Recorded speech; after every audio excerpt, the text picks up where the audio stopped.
Okay, so it's gonna take a minute for me to start the demo, and by the time I want you to uh, go through this link, I'm putting it in the chat, and you can download this report and start reading it by the time. Okay, some numbers and some things. I'll explain to you that. Okay, so in a minute we will start. Yeah, I gave you the link in the chat. Download the report. You can read it in your time. I just want to go through some key points before we start the demo. uh, so I'm gonna say very big things, and you'll say all big talk and all. I want to power statements to reports. Yeah, so I was saying, right, so I'm gonna say big things about DevOps, and also I want to have my statement some power and weight, and that is what the reason I was talking about this report. It's a survey from 2020 conducted by Atlassian. It's a big name in IT industry, especially in DevOps. Terraform, Vagrant, many tools they have created, Jira. So it's a big name. Uh, many companies conduct survey based on their own needs, requirements, and standards. This is the survey in 2020 from Atlassian, which talks about DevOps, of course. One thing which really got me excited was DevOps is now a corporate term. And from a long time, DevOps was really not a corporate term, guys. It was a buzz name. Okay. uh right, who webcam? I Please stop your webcam, whosoever is sharing your webcam. I hope I'm not sharing. Yeah, okay. Yeah, so this term, right, so DevOps was really the buzzword from a long time. It was not actually a corporate term. um, sure, everyone knew about the word DevOps, but it was not official that DevOps is a designation or a corporate term, but it is now. Okay, so I'm so happy for that. um, so here it says over 90% said that DevOps has direct impact on their business. Now this is where our interest is. 85% of the respondents have faced barrier in their DevOps implementation. So almost everybody are trying to implement DevOps today, but 85% of them are facing problem with that, which is actually a good thing for us. Okay, not for IT industry, but for us. um, yeah, but there are lack of skills, legacy infrastructure, and adjusting corporate culture. I'll talk about that. But 99% of the people says that DevOps has a positive impact in their organization. So if you are implemented DevOps, it will definitely have impact in your organization, the business. But 78% had to learn new skill. That's where I come in, right? So, and you have to learn the skill if you want to get into DevOps, of course, right? So you see 78% people are saying they have to learn a new skill. Okay, that's also one good number. 85% of people are having trouble in implementing DevOps. Out of that 85%, 37% are having have lack of skills. They don't have skills. 36% are using legacy infrastructure, like physical systems, physical computers. They're not using cloud computing or PaaS or SaaS services. And 35% of them are trying to adjust with the culture, which is extremely important. Actually, that should be the first thing, adjusting the culture. Then only you can implement DevOps. Most of the people are facing implementing DevOps because of these three things. Okay, and our training is going to be based on these three things also. Right, so you can read about this survey. There are many numbers. If you love numbers, you can statistics, you can read about it. There are many things to learn, and good to talk from an interview point of view. You can put your point forward. Okay, also one more thing I want to show you. This I will show you later. Let's start now. All right, so everybody here are for to become a DevOps engineer, architect. You want to get started with DevOps, right? You don't know how and why. uh, every day the confusion is just increasing. Okay, you must be having you must be struggling with implementing or learning with DevOps tools. Which one should I choose? Which is the right one for me? Which one will give me more better career growth? So all that confusion, and every now and then new tools are coming in, guys, so which is adding more and more confusion. It was very easy for me to explain what is DevOps like 4 years back, 5 years back, but it is becoming more and more difficult now because of some reasons which we'll talk about. So point is, there's a lot of confusion. One of the most important job of my today's demo is to give you a clear understanding of what exactly is DevOps, what you need to do to get into DevOps, where do you fit in, what you need to learn. Okay, so that's my motto of today's demo. And my name is Imran. I've been into this IT industry more than 11 years of DevOps, cloud computing, and system administration, virtualization. I wore different hats in my career, from virtualization, cloud computing, DevOps. My current interest and more major focus is on DevOps and cloud computing. Okay, one of the reasons that I've been in this industry for a long time and thriving is because of the creative ideas, right? You throw something at me for the manual work, I would like to automate that. Okay, I'll always find a way to we'll get some creative idea. How, I will also tell you that. It's not that difficult.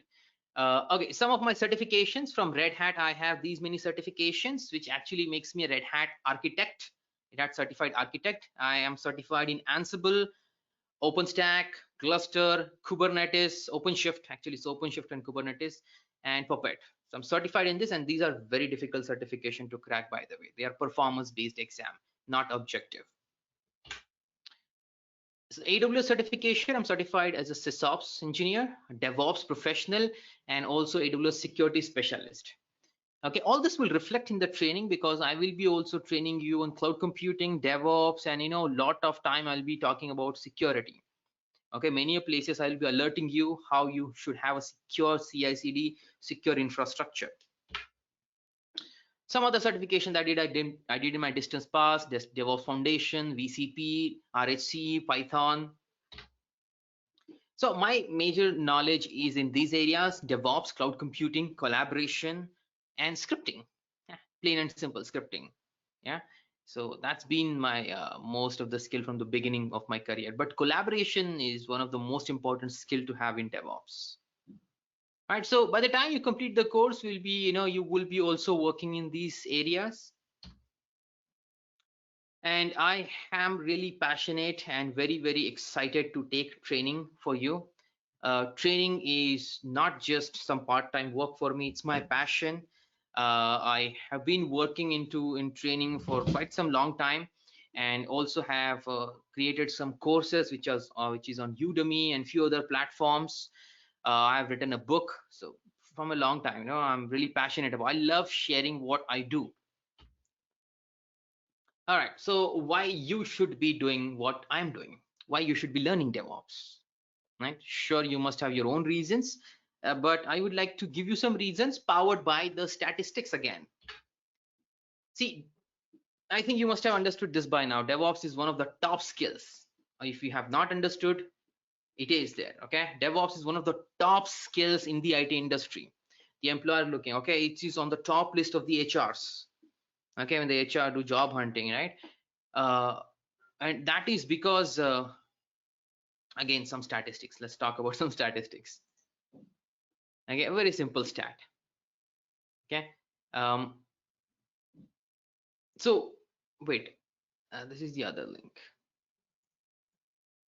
Yeah, so you see, in 2019, DevOps was a $4 billion market, and it is expected to grow $17 billion market by 2026, which is huge.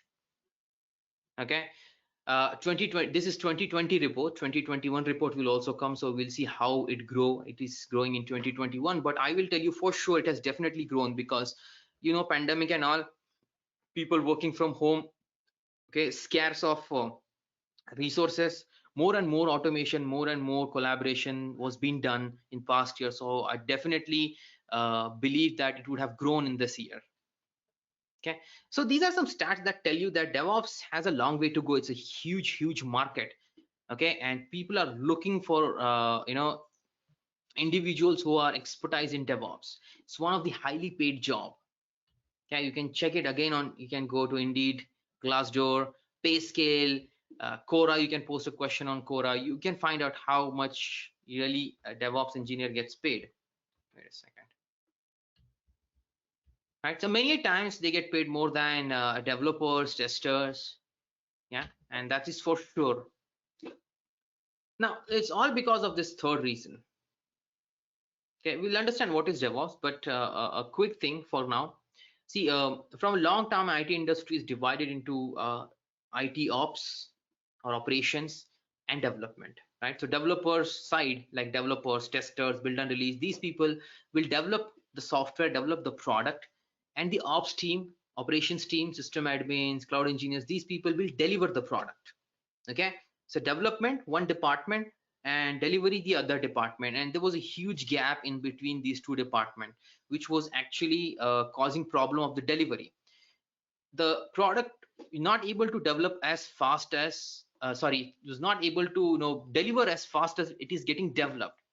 Okay, think about it like with an analogy, you have an industry, a plant that manufactures some food product, right? You are the best in manufacturing it, you have the best of the plant, right? But your delivery is pathetic, let's say. Okay, you don't have better transport, you don't have better roadways to reach, right? So basically you have a poor logistics. Will you be able to make money? No, absolutely not. If you're not able to deliver it in the market, then there is no business, no money, right? So development is as important as delivery. That's how you make money, right? So the same thing with the software, right? The product is getting developed but not able to get delivered properly. There was a huge gap, and DevOps solves this problem. DevOps solves the problem of delivery. It's basically logistics for softwares. Yes, the transportation, you can say, think, right? So DevOps is responsible for arranging every kind of transport to deliver the product quickly, efficiently, fastest possible way, right? And that's why people are looking for DevOps, ready to pay more, but there's already scarcity. You have seen the statistics, right? 85% of the problem, people are having problem implementing DevOps. That's because of the lack of skills mostly, right? So that's where you fit in. So anybody who are into creating the product would like to deliver it in the software industry. That means everyone needs DevOps. Of course, everyone wants to deliver their product quickly, right? Quickly and efficiently. So everyone needs DevOps. It's not like this company needs, this company doesn't need. Everybody who is in the IT industry needs DevOps. And it's a very broad terminology now, right? But why me? There are many courses in the market. I know for sure. I always do the research. There are many courses in the market. Why you should come to me? Okay, so first of all, some background. I trained thousands of people in DevOps.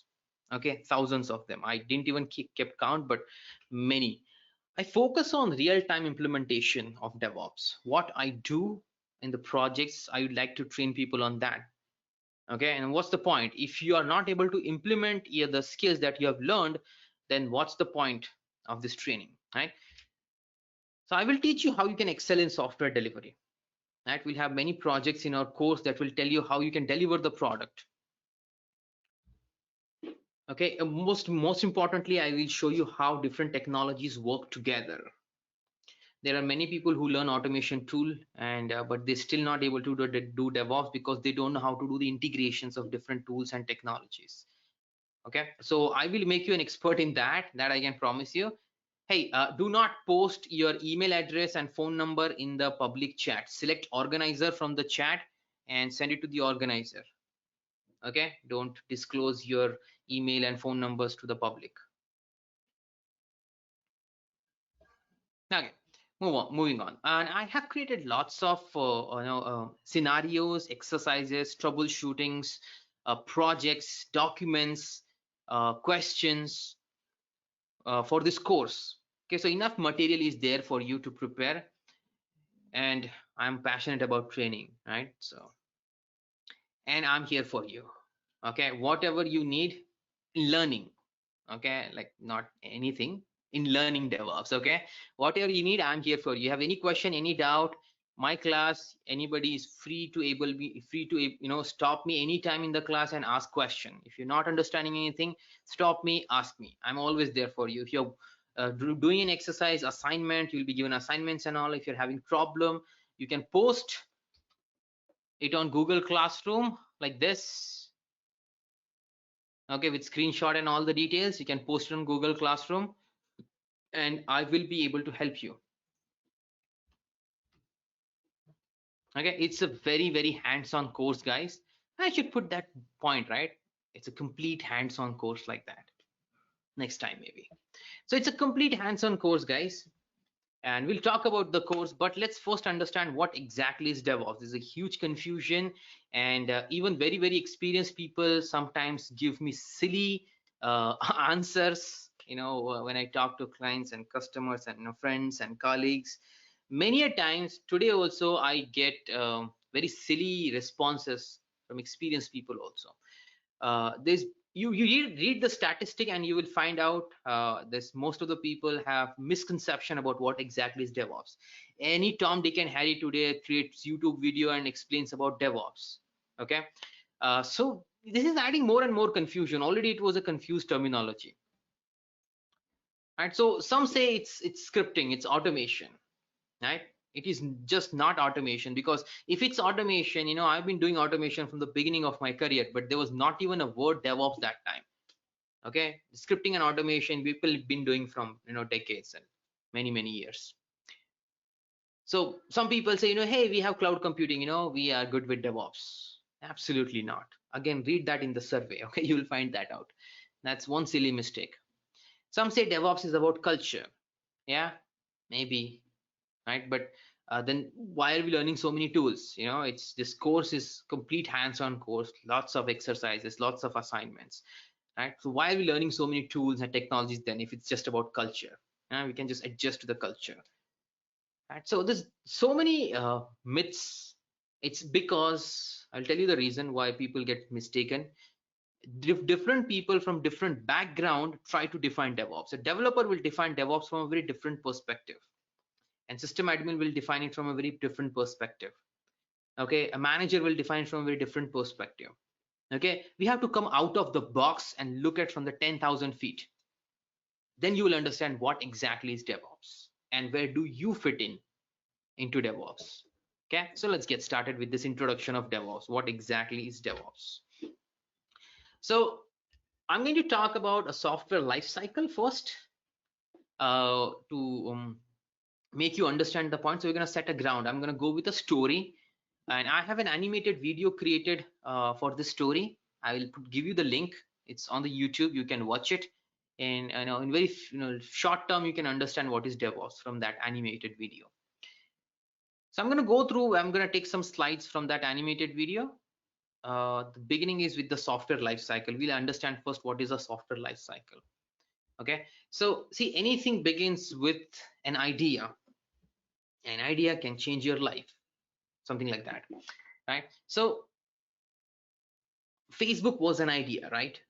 Google was an idea, Yahoo was an idea, Instagram was an idea, Twitter was an idea, right? But look now where they are, right? So it's important to bring that idea on the paper first, and from the paper to real market, right? So how it is done, let's see that. So let's say we have this character here. We're gonna name this lady Penny. Penny. I hope you know who's Penny. If you don't know, you can find out later. Anyways, so Penny is into arts. Okay, she has no clue about technology and stuff. Okay, she's into arts. She has an exhibition she conducts where she presents her art, pieces, drawings, sorry, coming again. Art pieces. Okay, let's go with art pieces. Okay, so she has an exhibition, and she's very famous in the local market, right? She has a shop also. She sells her product. She sells her product. Tongue twister. She sells her product through this local store, and she wants to go global. Okay, from local to global. So she has an idea to why not have a mobile app? Everybody are today having a mobile app for their business, right? Why not I have a mobile app, and I can present my designs to everybody in the world. People who are interested can purchase it from there. They can order, they can purchase it from there, or they can redesign it, right? But Penny is into arts. She has no clue about technologies. Okay, to develop a mobile app, she'll need team of developers, testers, system admins, and many other people, and she has no clue about that. So she has two options. One, she can set up her own IT organization and develop the product, or she can approach a software consulting firm. So let's say she goes to the plan B and goes to a software consulting firm who are expertise in developing software, okay, from idea to the product. And she explains the idea of the app she wants to develop, right? And then let's go through some concepts first, okay, before we continue with this. So she's explaining the idea, and behind the scene we'll understand some concepts. Okay, so this will kick in actually something called a software development process. Software development process is a very well defined and organized process, okay? And the first step in this process is requirement gathering, collection of information, right? What Penny needs, what the user needs, what we will need for the product. So all the requirement will be gathered, product features, users requirement, usage requirement, everything will be gathered in the step one, requirement gathering, the most important phase in the beginning. Then based on those list of requirements, the planning will be conducted, okay? How much cost will be incurred, what are the resources required, what are the risks associated with it, all those things will be calculated, planning will be done. And then the third phase, the designing will be done. Okay, so here the architects, smart people who designs are gonna design the product that based on the requirements, based on the planning they're going to design, and they're going to produce design documents, basically a roadmap for the developers to develop the product. Okay, so developers, by having those design documents, they'll start developing the product. Okay, this is where all that coding happens, right? Where they write the code, program, softwares, and create the product. And when the product development is completed or going on or side by side, a testing can be conducted. Software testers or QA professionals can conduct the software testing. Okay, this is good before it goes to the production. So any defects can be identified and can be fixed before it goes to the production. Next is going to be the deployment. Okay, so the product, there was an idea, the planning was, requirement gathering was done, planning was done, designing, developing, and now the product is ready to be shipped. So deployment, here bunch of smart system admins, operations guys will be deploying the product to the servers from where users can actually use it. Right, so there will be a lot of other operations team also involved. I have just given the word system admin because a famous term, but ops involves not only sysadmins but many other people. So they'll be working, ops team will be working in deploying the product. There will be also regular maintenance. This is the final thing, right? Regular maintenance, changes, and uptime basically. So so developer will give new features, or the developer will give patches and all to fix any problems. So regular changes needs to be done on the product, so it's up and running and thriving in the market. Plus the uptime also should be maintained. Okay. Ops team needs to make sure that the system is always up and running 24/7, 365 days. Okay, think about Google is down for 2 days, right? Or any of your favorite app that you use. Okay, you need to be up for all the time, right? So uptime needs to be maintained. Right, so let's look at this process in a cyclic view, because it is going to be cyclic.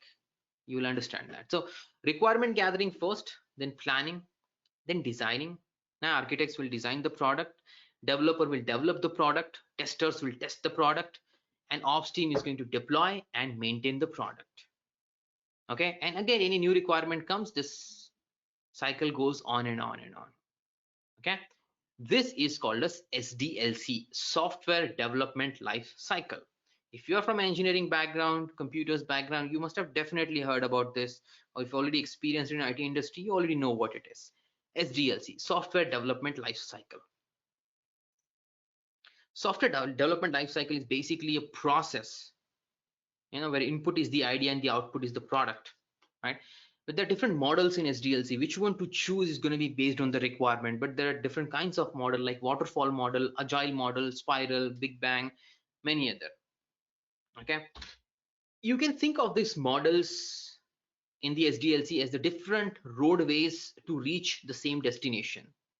You want to reach somewhere and there are multiple paths which can take you there. So you can decide you have to decide one path based on different factors like time, risk, right?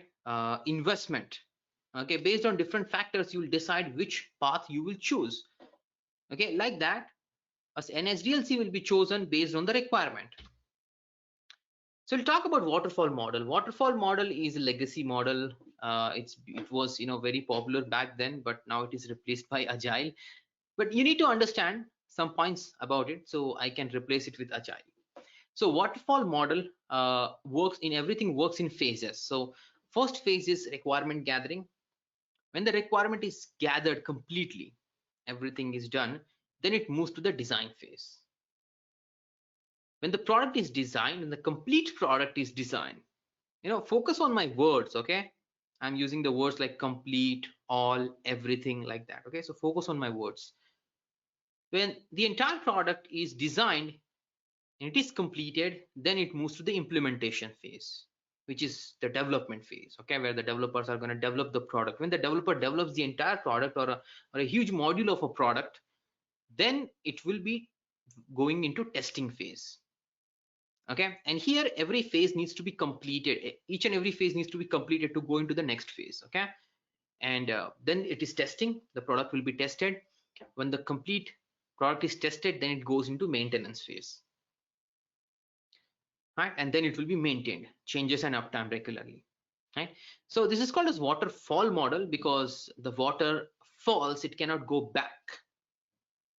Okay, so and water will fall down to the next step only when it is full at that step. That's why it's called as waterfall model. Now the problem with waterfall model is it cannot accommodate regular changes. So we cannot go back, right? If the product is into testing or development phase, we can't go back and change the requirement. There's no going back in this. Okay, so requirement cannot be changed. And let's say it took months to develop a product by using waterfall model. It will take months, right? In months of time, the idea that was fresh in the beginning was really a stale idea after some time, right? And we can't go back and make the changes. Okay, and many other cons are there with this waterfall. It doesn't scale well in today's time. So let's go back to our story. So Penny is talking to the product developer. Let's name this guy as Rajesh. Raj. Okay, Raj is listening to the idea of Penny. Okay, and Penny has no technical idea. She does not have any clue, right? She just knows her arts.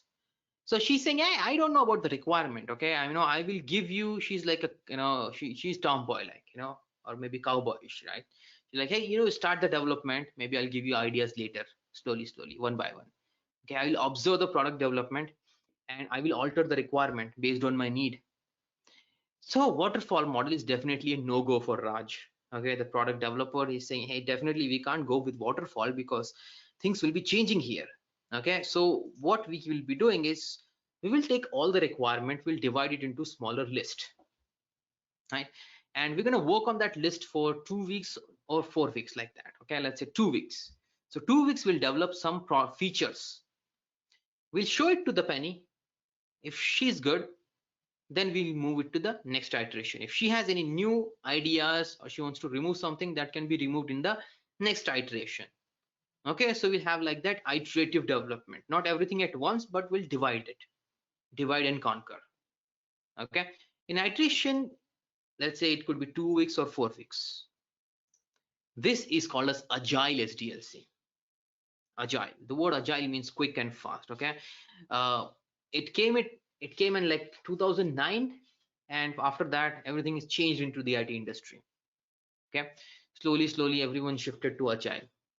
By using Agile SDLC, that product can be developed faster, can be delivered quicker, and the most important point in Agile is it has a feedback loop. You don't need to wait for the entire product to develop and then show it to the customer. It's iterative. You can show it to the customer after, let's say, 2 weeks of iteration. We developed these many features, check. The customer gives the feedback, and then that can be included in the next iteration. Okay, so Agile is iterative. Waterfall is in phases.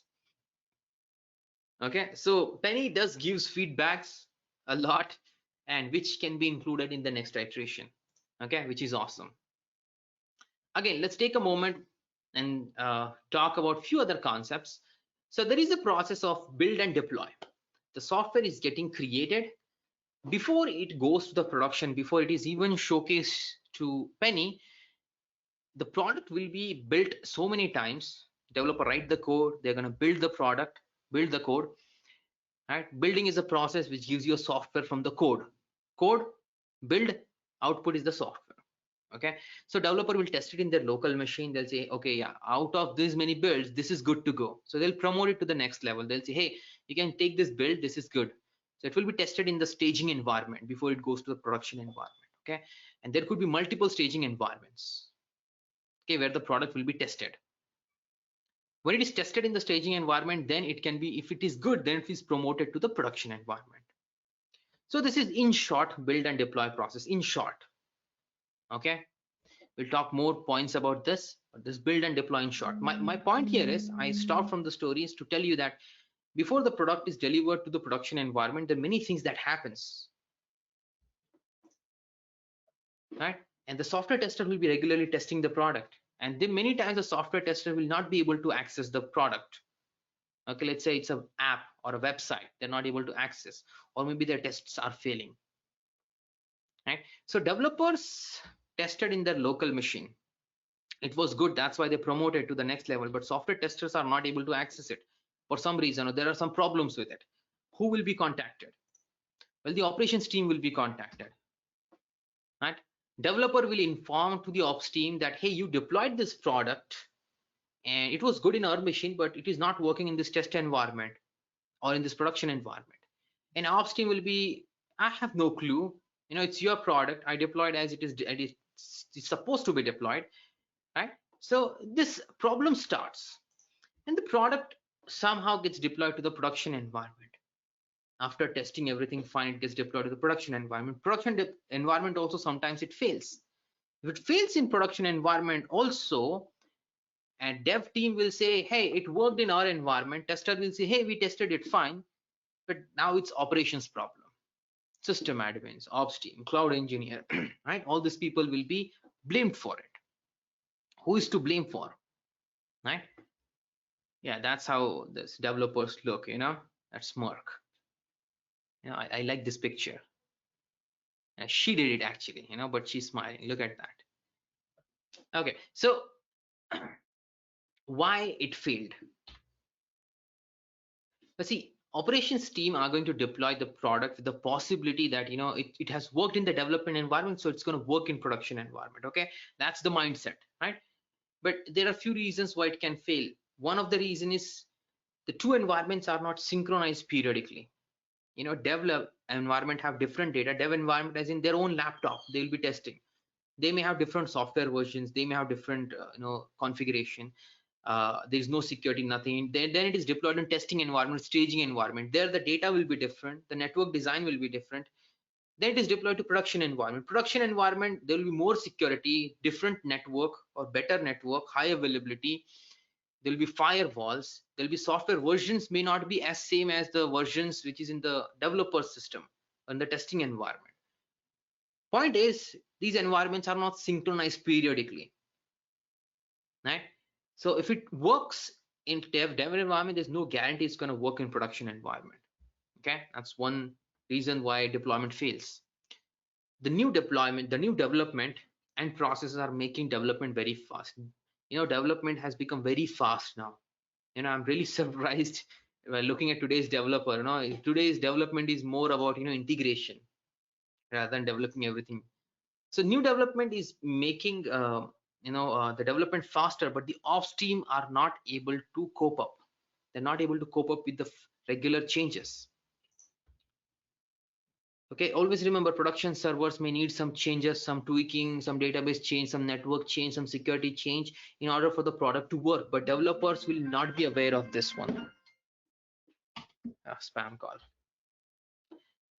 Also guys, ops team will not have clear instructions of how to do the deployment. As developer has no idea about the production environment, they'll not be able to give proper information, and ops team will not have proper information, so they'll deploy the product as per their knowledge, as per their experience, right?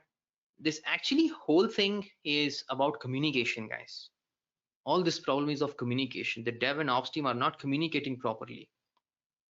Okay, the biggest problem is communication. We have to remember there will be regular code changes because of agile. The development has become very fast. Okay, so and new tools are there which are making development more fast. So there will be regular code changes. This needs to be regularly deployed onto the testing environment and needs to be regularly tested. So this is going to be a continuous process, a cyclic process, many times, many times, right? Before it goes to production, I'm saying. So too many deployments are coming to the operations team. Operations teams are already in charge of production environment. Plus with that, they have to do lots of deployment. This is called as in the release management. Release management from the when the product is created, the coded, and it is delivered to production. And between that, we have release management. Whatever happens is in release management. So there will be too many deployments in release management, and ops team will not be able to handle it. That's a very nice picture how to depict that. Okay, so let's understand the operations problem, right? Operations will get regular deployment requests without any clear instructions. They're already occupied with the production environment. They need to make sure systems are always up and running. Most importantly, they follow ITIL process. ITIL process, think of this like government process. If you want to do something, you fill the form, you have a problem, you fill it again, you sign it, you go to the this table, that table, this department, that department. ITIL process is like that. Okay, you want to make a simple change, you need to get approved from several parties, you need to document it and blah blah blah. There's many process, and this is to make sure any change is solid, it doesn't impact in the uptime. That's the actually reason of this ITIL process. Users should not have a downtime, right? But because of that, it's too much time consuming. It consumes too much time, right? And they have this mindset of ITIL. They are not going to deploy your product, super fast speed. Remember our story. Penny is suffering in between all this. Okay, when there is problem in the deployment, they're not able to show it to the customer. The customer will not be happy, right? Project head Raj has passed the deadline, what he has promised to the customer, right? Because of this deployment failures in the release management, right? So this actually is dev versus ops. Okay, now before we get into DevOps, it's so dev versus ops. Okay, we have to understand ops team is and dev team, they are two poles apart. Okay, dev teams are all about agile, fast, quick changes, okay, regular changes. Ops team is ITIL driven, okay, stability. Okay, these two things contradicts with each other, right? If you want to keep anything stable, we don't want to make changes to it, right? But developer is all agile, they want to make quick changes. There's a famous saying we say, tossing code over the wall. Okay, so they'll say, hey, developer has just tossed code over the wall. So this is actually true, very true. I have faced this many times. They just, hey, I'm done with the code, can you just deploy it? Hey, without any instructions, without any information, just toss the code over the wall. Okay, so that's a big problem.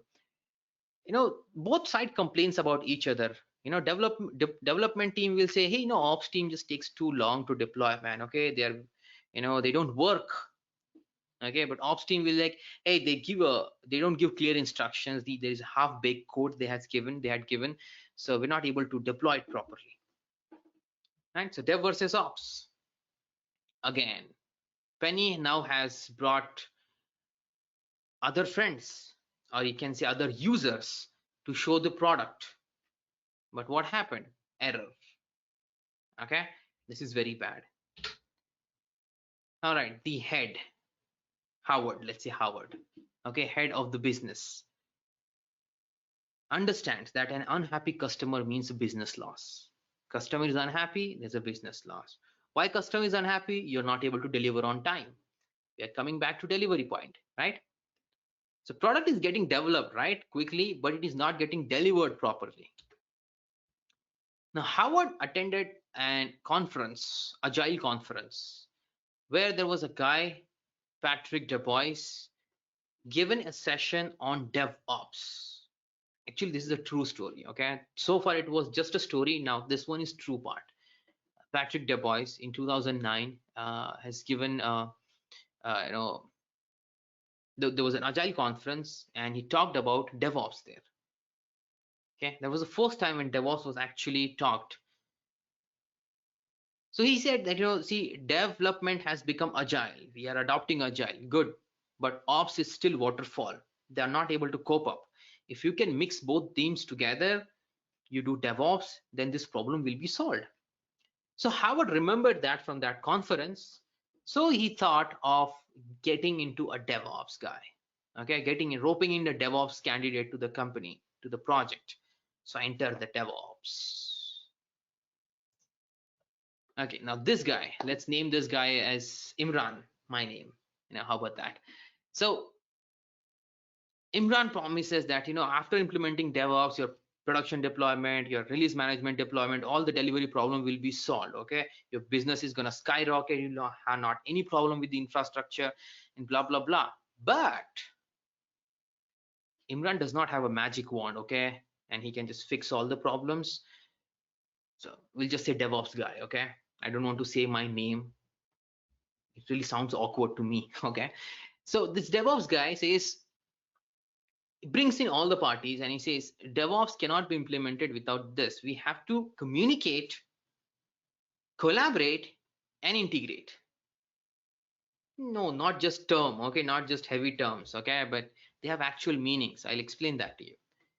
Okay, proper communication should be established between development and operations team. They should collaborate, work together, integrate everything together.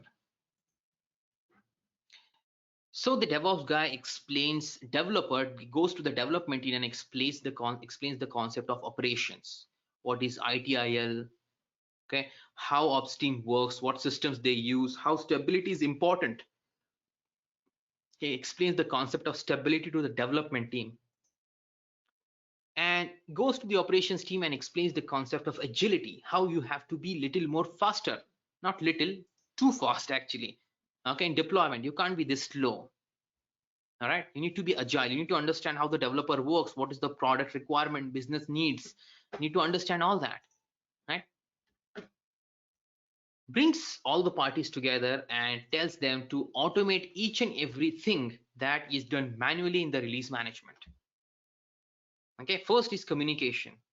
Bring together everyone and ask them to automate each and everything that they're doing in the release management. Okay, what can be that? Well, there's many steps that is in the release management. Okay, code build.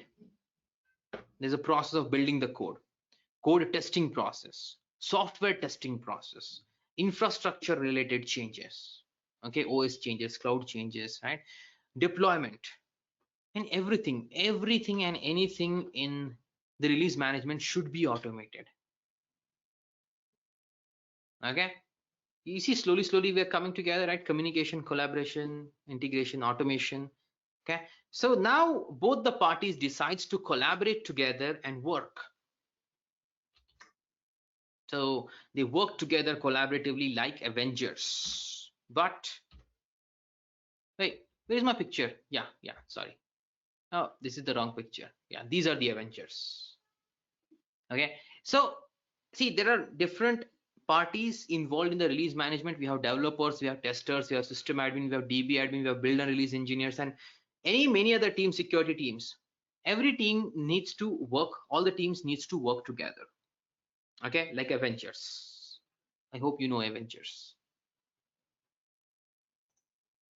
So they decide to collaboratively work together, automate each and every step in the release management, and most importantly, link everything together in an order, integrate it.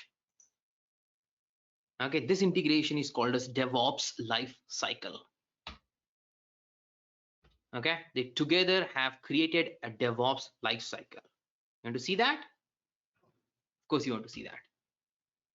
In DevOps lifecycle, first thing is the code, right? The developer creates the code and which triggers an automated code build process. It will trigger automatically. Okay, when the code build is conducted, the software is generated. Now, more tests will be conducted on the code testing process. That will automatically trigger the code testing process. Okay, it's integrated. Okay, these things are automatically triggering one after the other. Code testing process. After the code testing is done, any code analysis means more testing. Okay, but this is only till code now. Then that will trigger the delivery process. It's going to take the software and deploy it to the servers. Okay, not only the product, any software changes, any DB change, any security change, that will be also automatically done. Once that is done on the staging environment, this is done on the staging environment. Okay, it's going to trigger a software testing process. So software testing, some scripts will run, it will automatically test the product, return the results. Okay, if everything is good, it will be deployed to production environment. Again, there's an automatic trigger. Then if it's deployed to production, then the user actual traffic will be redirected to the new environment. User gives good feedback, it's kept. User gives bad feedback, it's rolled back.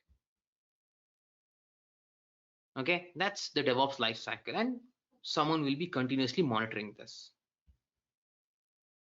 This is a DevOps life cycle. Okay, it starts from code. Developer writes the code, automatically code gets built, code get tested, analyzed, delivered to staging environment. Any changes on the staging environment will be automatically done. Software testing will be automatically conducted. It will be deployed to production. The user will be traffic will be redirected. All this process will be linked together. You don't need a manual person. It's not like, hey, I have made the code change. Can you do the deployment? There's a ticket, and someone will assign that ticket to right team. Then the team will, in their own time, will execute the steps. Right? A lot of human involvement. DevOps lifecycle removes that human involvements. Everything is first automated, then integrated together. That's DevOps lifecycle. Have you seen this diagram? I bet you must have seen this.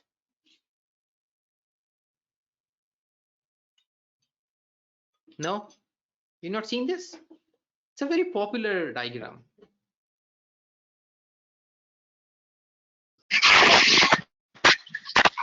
Yes, sir. Yes, Imran. Yeah, right. Okay. Yeah, DevOps logo. So you see what it is, it's an infinite loop. Okay, this goes on and on and on and on. Why is it like that?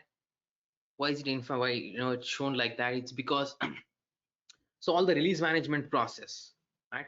There's a continuous process because there'll be continuous code change. It's not like one time, right? Or twice or thrice. It's going to be continuous process. A regular code change will be done, so it needs to be deployed, changes, testing, all the things should be conducted. Then it starts again, then it starts again. Actually, technically this is wrong. It's actually not infinite loop, but it runs many times. That's why it is shown like this. Okay, so let's see one more diagram. I got this from internet, but actually I put the tools logo into this to explain you this from a tools point of view. So push code, developer are going to write the code and are going to push it into a software repository like Git, okay, where the code is kept. And some automation tool like Jenkins can see that there's a new change. It is going to fetch the code, run some test, and build the software. Okay, and Jenkins may do it with the help of some other build tools like Maven, or build an image with Docker. Okay, and once that build is completed, it's going to store the software into a repository, which is also called as artifact. Okay, that means the software. Okay, for now.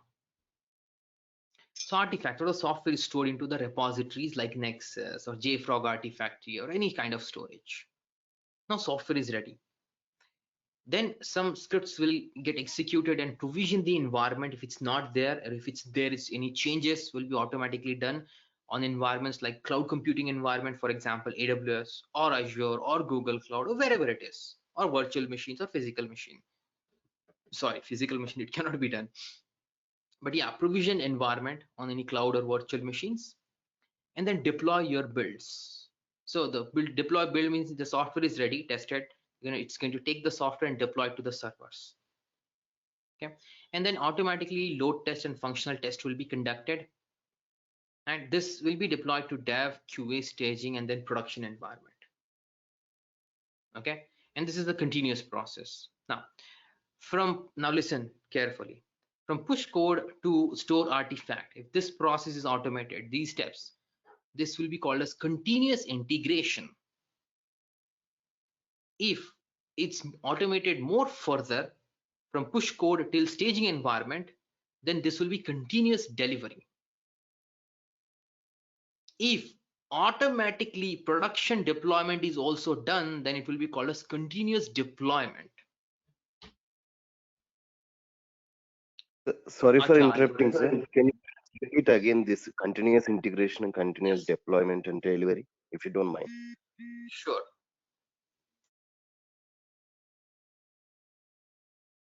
So see, there are lots of steps. Okay, this is broadly given, right? So taking the code, okay, taking all the changes in the code, running some tests, building the software and storing it. This process is called as continuous integration, and it is called as continuous integration if it's automated. Okay, automated continuous integration process. From push code to staging environment before production, if this process is conducted automatically, this will be called as continuous delivery. Continuous delivery means we are not deploying it to production, we just wait for the approval. If we have approval, then we deploy to production. That is continuous delivery, and it's all automated. Okay, we as in the scripts and the tools will be doing it automatically. If for every code change it is automatically deployed to production, then it will be called as continuous deployment. Continuous deployment means there will be not approval, waiting of approval, it's pre-approved. Okay, your CI/CD pipeline is so solid that the company trusts that you are not going to make this tool is not, this automation framework will not make any mistake in production deployment. So it will be promoted to continuous deployment. Okay, let's look at in short in this diagram.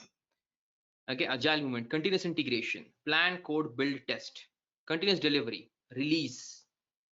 Okay, then deploy. Here deploy means production deployment. Okay, and then operate. That's complete DevOps. So the target will be to reach continuous deployment, but first you have to start from continuous integration, then extended continuous delivery, then continuous deployment. We'll learn about this current concepts more in detail later, and we are going to actually do this, not just read it. Okay, in old times we used to call it as one-click deployment. Okay, there was no such thing as DevOps that time. We just used to call it one-click deployment. Okay, anyways, I'm almost done with my DevOps explanation to you. Last thing, some DevOps definition if you're interested. Again, this also I got from internet, from some site. I will give you the link. So anyways, I'm not so much interested in the definition, and neither should you be. We focus on the objective. The objective of DevOps is to deliver code quickly and efficiently at an enormous phase. Okay, that's DevOps delivery, fast, quick, efficient. Okay, but if you want to know the definition, well, this is my favorite definition. DevOps is the philosophy of unifying development and operations team at culture, practice, and tools level to achieve accelerated and more frequent deployment of changes to production. Whatever I talked about so far, just in one sentence. So culture, tools, and practice. Okay, so there is culture, agile culture, you have to mold yourself into it. You have to adopt all the practices, and you have to share all the tools and automate the entire life cycle. Okay, that's DevOps. I'll send you this slide, you'll get all this. So cool, let's say now you are very much clear about DevOps. Not let's say, you are clear about DevOps now. Now you want to know what are the skill set you want to get into DevOps. What are the skill set? Well, not just by learning automation tool. Okay, not so fast. Wait, what are the skill set required for automation? Let's talk about it. Okay, a good DevOps engineer should be aware about the systems. Operating system knowledge should be there. Linux or Windows, whichever environment is working, systems knowledge. Okay, should be able to play with the system. Infrastructure knowledge, broad infrastructure knowledge, understanding what is network designs, storage, how different servers, clusters, load balancing. This broad infrastructure knowledge should be there in a DevOps candidate. Cloud computing skills is like a default skill now. Just a moment. Yeah, so cloud computing skill is a default skill now for a DevOps candidate. Again, you can read that from the statistics that I've shown you, that 90% of the organizations are using cloud computing. So there's a huge chance you'll be working in a cloud environment. So in general, it is expected a DevOps candidate having the knowledge of cloud computing.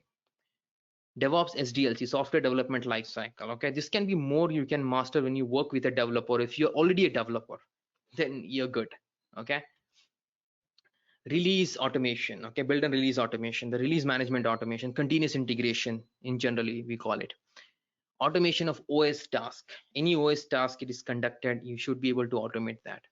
Okay, and then of course orchestration. That means combining all the automation together. You have scripts, let's say you have a Python script, you have an Ansible playbook, you have CloudFormation template, you have Jenkins, yeah, blah, blah, blah, many tools. You should be able to integrate all of them together and execute that in a flow. That will give you the continuous delivery pipeline. Okay, so that should be your skill. Network and security knowledge, of course, because today is the time where we use cloud computing a lot. Being a DevOps, you will be automating it also. So you need to have the knowledge of network and security when you're using cloud computing, also because of the containers. Okay, you will be definitely working with Docker, Kubernetes, and you should be aware about the networking knowledge and the security concepts. Okay, so these are the skills. I've been telling about this skill from many years, but people were like, we are good with what we are doing right now, right? But now DevOps is really knocking your door. Okay, anyways, so these are the skill set that you should have as a DevOps engineer. And this is where we're going to focus. I'm done with the concepts of DevOps. Now I'm going to quickly talk about what I cover in this course and how do we do it. Then I'm going to take your questions. Okay. So, oh yeah. So let's start. Course coverage. So guys, we do it like a pro, as it's written over there, right? We don't do it like childs, okay? Kids, deploy something, hello world program. No, nonsense. Okay, we focus on real time. So for that we have a project. Okay, we have named it as vProfile. It's a Java project and has multiple services to give you some real-time challenges, not some, many. Okay, this is the design of the product. You have many services in the product. You have Nginx, Tomcat, RabbitMQ, Memcache, MySQL, Elasticsearch. Multiple services work together, and you as a DevOps engineer will be in charge of automating, deploying this product. Like this product, I mean, not exactly this product, this is our product, right? So by using this product, I'm going to train you DevOps. Now, without a product, I can't really train people on DevOps. And what will I be training them? Right, writing some hello world program? That's nonsense. Okay, so we focus on real-time implementation, but don't get scared if you're new. Most of the people who come to me have no clue about DevOps. Okay, I said most of them. Okay, but one majority of the section is also very experienced people, existing trained DevOps candidate, managers. Okay, agile coach people also attend the DevOps session from me, and they also learn DevOps. Okay, some just patch their DevOps skills. Some already know most of the tools. They just don't know how to integrate things. They also join the course. But I would like to first level the field in first 2 weeks. First 2 to 3 weeks will be just leveling the field. Okay, we'll bring everyone at the same ground. First step of the course will be very basics. If you are new to the IT industry completely, if you are a developer, or if you are a tester who has no clue about command lines and stuff. So in the step 1, we are going to take about basics of Linux first. We'll see server management on Linux. We'll use automation tool Vagrant to automate virtual machines. Okay, so initially we'll have just virtual machines on our laptop. Okay, we'll be just acting cool initially. Okay, no too much complex work initially, right? We'll be going through basics of networking. So again, people from non-IT background or development by background, they don't have much knowledge on networking and Linux. So we're going to cover that, okay? And to give you extra boost of confidence, we are going to deploy the vProfile project on our laptop, on our computer desktops. Okay, so this will give you good confidence that, yeah, hey, nice, I have deployed a project on my system. I know Linux, I know network, I know how the deployment works. Cool. That's step one. Okay, so we'll have this project, we'll deploy it on the VMs locally. And then step two, we're going to start with cloud computing. Okay, we're going to take it to the next level then. Okay, so we will be using AWS. This whole course, we will be using AWS cloud computing. Okay, not any other cloud. Very specific. So we're going to learn lots of AWS cloud computing, AWS SysOps and DevOps and developer services you will be learning. Okay, but mind you, this is not a certification course. If you want to do AWS certification, you mind doing some other course. I will talk about that also. Here we're going to learn cloud computing for the real-time implementation, how it's used in project regularly day-to-day life. Okay, so we'll be going through services like IAM, EC2, EBS, ELB, S3, CloudWatch, RDS, auto scaling, Route 53, and this is phase one of cloud computing. Okay, we have more cloud computing later, but step two, we have phase one of cloud computing. And then after learning some services, we'll migrate our vProfile application to AWS cloud. And then you'll gain more confidence. Cool, I can host it for production now. Okay, nice. All right, so along with that, few other services you will be using, like we'll be using Amazon MQ, Memcached, Amazon CloudFront, okay, ACM, DNS, okay, few more services we'll be learning here when we set up our project on cloud.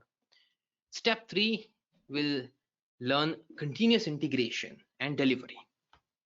Okay, we'll start actually, not just learn, we'll start because we have CI/CD till the end of the course.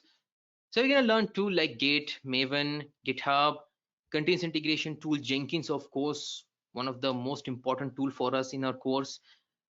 Jenkins we'll see as a build server, build and deploy, master slave, integrating with other tools like Git, Maven, Nexus, Sonar Cubes.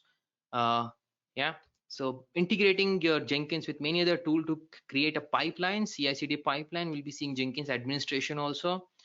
Of course, the CI/CD will be for the vProfile project. Okay, so we'll create a project which will look something like this architecturally. Okay, fetch the code, do the code analysis, version the artifact, and deploy it to staging environment and then to production environment. So this will be our first CI/CD project, and first and not the only one, but okay. Then we will, in step 4, we'll start learning scripting. First, we'll start with bash scripting. So bash scripting, so if you are from an ops background and you are not aware about programming and scripting, do not worry. I repeat, if you don't know scripting, do not worry. I'm going to start from very basics of scripting, bash scripting, basics of scripting, variables, conditions, loops, and we'll see how we can automate day-to-day system admin tasks by using bash scripts. Now, this will not only teach you bash scripting, but will make you aware how the automation works at the system level. Then we'll be seeing Python scripting. We'll be going with basics of Python programming, variables, data types, conditions, loop, functions, module, etc., etc. And then we'll be using Python to automate OS tasks. And also I will show you how you can use Python to automate many other tasks in your life. Okay, not only just OS task. Now, where is that point? Okay, somehow that point got deleted. Okay, anyways. So I'll show you how to use Python to automate systems task, OS task, plus also cloud, Jenkins, any other kinds of tasks also you should be able to automate by using Python. Now, this is not a mandatory phase.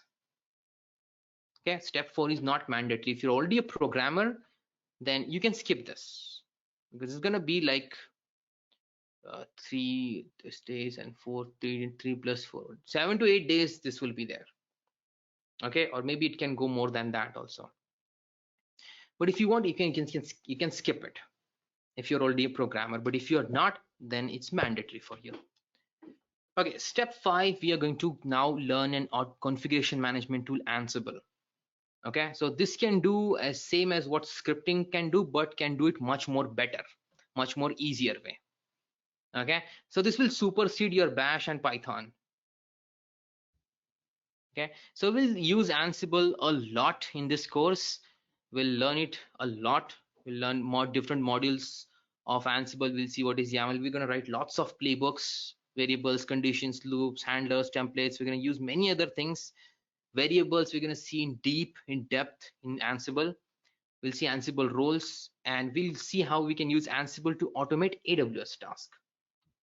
Okay, then of course the vProfile project deployment by using Ansible. Step 6, AWS comes back. Well, AWS doesn't leave actually. We use it till the end, but full-fledged, right? Second step 6 is part 2 of AWS, where we're going to get into little depth of VPC networking. Okay, log management, custom metrics. We're going to use CloudWatch, AWS CLI, S3 CLI. We're going to learn other services like Beanstalk. We're going to have some more projects here with deployed on Beanstalk. We'll be seeing CI/CD on AWS by using AWS services, of course, for vProfile project, and some Route 53 routing policies, different deployment strategies like blue-green deployment, A/B testing. We're going to talk about that. So that's AWS part 2. Okay, this is the project, CI/CD project that we will be taking. Then the final chapter of our course, Docker and containers and Kubernetes, sorry. So Docker introduction. So we'll see what is Docker, what are containers. Okay, we're going to build our vProfile project on containers.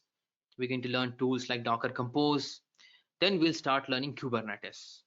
Okay, we're going to see how Kubernetes is good for production environment of containers and different Kubernetes objects. EKS, I have to remove this. EKS, if we have time, we'll take it. Otherwise, we'll not.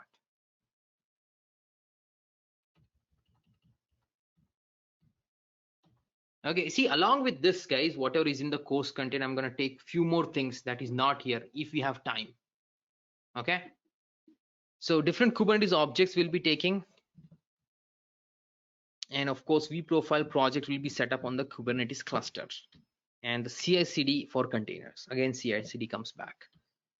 Okay, so in this we have two projects. One is containerization project. You will see how you can transition a project to containers and then run it on Kubernetes clusters for production. Okay, now along with this all these tools, I'm going to give you videos of Terraform and AWS securities and CloudFormation. Okay, these videos I will give you because we can't take again more tools because this will be already more than 75 days. Okay, but you should be very easily able to learn Terraform, CloudFormation by looking at those videos that is created by me, because by now you would have already been expertise in automation. Okay, so it will be easy for you to learn this. Along with that, some AWS securities also. Okay, all right, so I'm wrapping it up. So course USP, guys. So I focus on real-time implementation. We have projects to implement our skills. The skills that we are learning, we're implementing in the project. Okay, we'll have regular assignments, and we're going to collaborate from Google Classroom, which I've already shown you like this. Okay, we'll have assignments. Okay, like scripting assignments, AWS assignment, Linux assignment. Okay, so like that you'll have multiple assignments for your course. Okay, and the weekends, and you have enough material. I have a book. You'll get the link of the book. Okay, you can download that book, Decoding DevOps book. Along with that, you're going to get regular documents, scripts, and code. Okay, again from Google Classroom. All right, so these are the course USP. And now I am open to your questions. What is the time? Oh boy, it's more than 1 hour. Okay. Hello. All right, guys. So I will be now taking your questions. Yes. How much time will it take to complete the course? Well, around 75 days, but it can go little more also. Okay. 75 days and more. Yeah, hi Imran, this is Vishwajit. So yes, I have one. So one basic question. Like I come from testing background, So like if I add on this DevOps to my resume, so will I be like completely shifted to DevOps activities, or still I will be doing some kind of testing and DevOps? Boss, that's you have to decide. Okay, this course is for complete DevOps training, right? So you're going to start from very basics of DevOps and you're going to learn lots of DevOps, right? But then you have to decide whether you want to transition yourself as a DevOps engineer. This course is for you. But a tester with a DevOps skill is also well recognized testers, because see, in DevOps we integrate every team together, right? Organizations are spending money and encouraging people of different team to learn DevOps so they can integrate well. So there's two things. As you said, you can learn DevOps and integrate very well with the DevOps team. Okay, automation testing, you can integrate with the CI/CD pipeline. That's one thing. The other thing is you can completely transition to DevOps, but it's up to you to decide that. There are many testers who have learned DevOps and they transition completely to DevOps. Some keep doing testing and slowly they migrated to DevOps. Some still stayed as a tester. So it's ultimately you who's going to decide. But whatever you do, you have to make sure it's going to be automation. If you're a manual tester, then you are gone. Okay, the days are gone. Yeah, yeah. One more thing, like Imran, like, is this course like some kind of basic, like beginners course for DevOps, or it is a full-fledged thing to DevOps? No, this is definitely not basic. It is from the basics, but it is not the basic. Okay, it is from the basic. If you want to have advanced, I have an advanced course for you, which is on Udemy. If you already know these tools, okay, test yourself. You can buy my this course on Udemy, 20 projects of DevOps. You know what? I'll open another browser. So this also people are doing sometimes.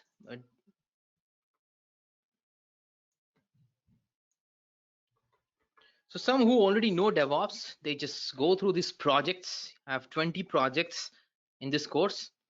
And if they feel a problem that, you know what, I am not good enough for DevOps, I can't do this project. So they then come back to me and then they learn the regular DevOps and then they start the projects. Okay. So if you feel that this is not that challenging for you, this course, this online live course, then you can go with this one, DevOps projects course. It's on Udemy. It's very highly rated course and many people have got bigger designation after talking and doing these projects in their real life. Okay, but not many people knows about this because it's directly about the project. Okay, so Yeah, I came to know like they shared some video, YouTube, like YouTube video prior to this demo classes. So from there I learned this one. So this is only for, I guess, experienced people who have some experience on DevOps, right? yeah, if you already have experience in DevOps, then that project is for you. Even experienced people are having sometimes difficulty doing that, so they keep asking question, they do then learn basic tools. I already explained the prerequisites in this. Okay, there's a free preview video of prerequisite. Go through it. If you think that you have this prerequisites, then purchase the course and start doing the projects. Yeah, sure. And Hi, Imran, Naresh here. for other people, hey, one moment, everyone. So Good morning, Imran. This after is this Sandeep. course is done, if you take my course, live course, and after you complete, I'm going to give you huge discount on that DevOps projects course. Okay, so you can take both at low cost Okay. offer. Yeah. Hi, Imran. All right. Yeah. Sandeep here. Go ahead. Questions. Yeah, Imran. Actually, this is regarding the course what you are going to take, and just I'm new to this DevOps and all. Whether the AWS concepts what you are teaching us in the course, whether is that enough or is it necessary to take a separate AWS course to become a DevOps engineer? No, you don't need to take separate AWS course. Only if you want to do certification, then you should take a separate AWS course after this, and I will encourage you to do that after this course ends. So I have at the end of the course. Actually, my target is to farewell. launch myself as a DevOps engineer. So Yes, for a DevOps but engineer, you what you are should going have. to teach in the AWS concepts, you Is Yeah, that yeah, enough yes, in the course? yes, that is enough. That is enough, but I will encourage you later at the end of the course to take more further courses. Okay. Okay, okay, What okay. we are taking for everyone now, this is for everyone, guys. Listen, whatever I'm taking, it should be learned for over a year. I am taking that in 75, let's say 3 months. In 3 months, I'm taking that in less than 3 months. So this Okay. will put, you need to work hard, you need to work a lot with me. There'll be lots of assignment, everything. This is not definitely not going to be easy, but it will be enjoyable. I promise you that you're going to enjoy this course. Okay, if you do Okay. all the exercises, everything, right? But I'm trying to concise it in 3 months, what you should learn over a year. But more than that, you should learn. You should not stop. This course is done, you're DevOps, you don't stop. Even if you get a job, you don't stop. Okay, you keep learning. So I'm gonna show you learning path after this, that hey, if you are interested in cloud computing, go in this direction, do this certification. If you're interested in scripting, then go in this direction. If you're interested in containers, go in this direction. So I will guide you properly after the course completes. Okay. Sure, sure. Thank you very much. And I do have another question. And as per this course outline and the content what you have mentioned, where I can place myself after finishing this course? Like it is a different question, not related to course. Like after finishing this course, can I place myself like I have got around 2 years of experience on DevOps as a DevOps engineer, or is it like I will be like a fresher? Definitely not fresher. Just a moment. Okay. Hello, Imran. Just a moment. Yeah. So see, I Okay. don't Okay. want. I understood your question actually, but I can't answer Yeah. that Thank question. you for Okay, repeating. officially, but definitely not fresher. Okay. Okay, sure. And So due can to I the get your project, contact number or something else so that I can contact you personally regarding the course, if you possible? can call Malti. She will conference. No problem. Okay, Malti, Visualpath Malti. Yes. Yes. Yeah, yeah, right. Hi, Okay, right. Imran. Sure. Thank you, Imran. I'll get back to you through Yeah. conference call. Hello, Sure. Imran. Yeah. Yeah. Imran, my name is Yogendra. I'm also Yeah. working as a developer, and you will cover like Sona, Nexus, JFrog, Artifactory also.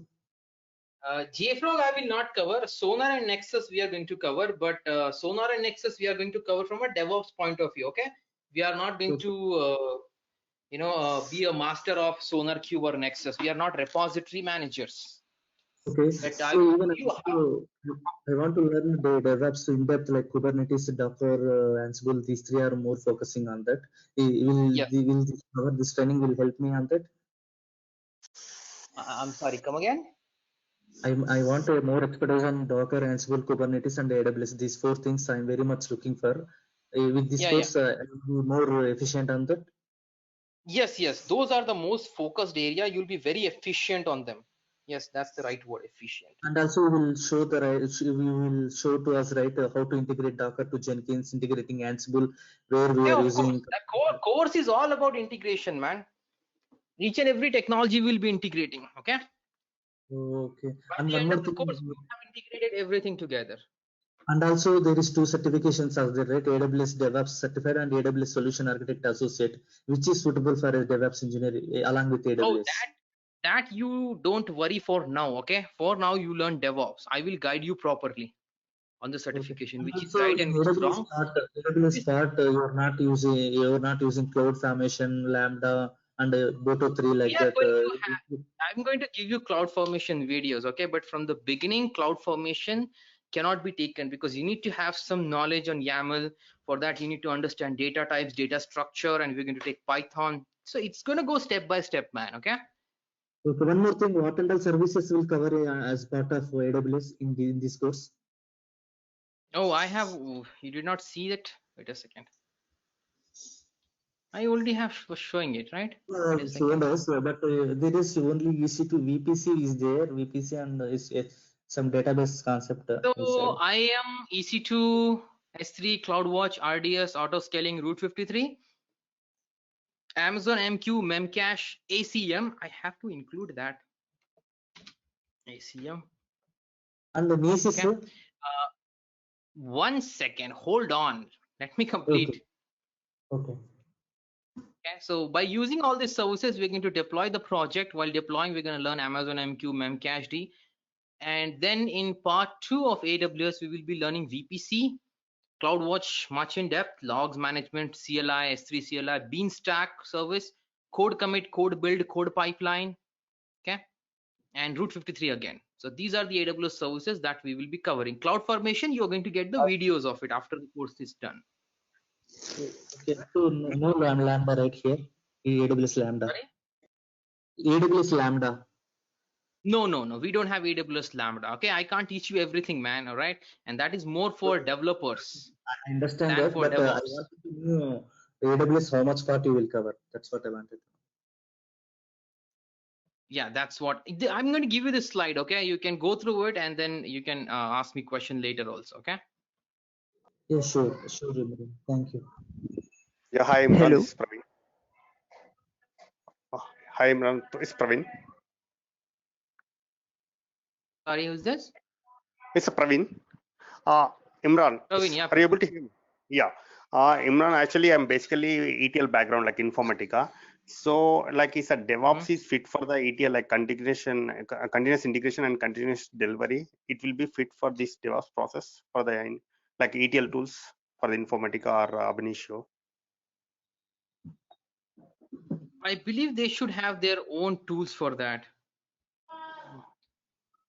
Normally, as of now, we are doing Okay. the agile process. So currently, my client is asking to fit into this one DevOps process. They're asking to some POC kind of thing.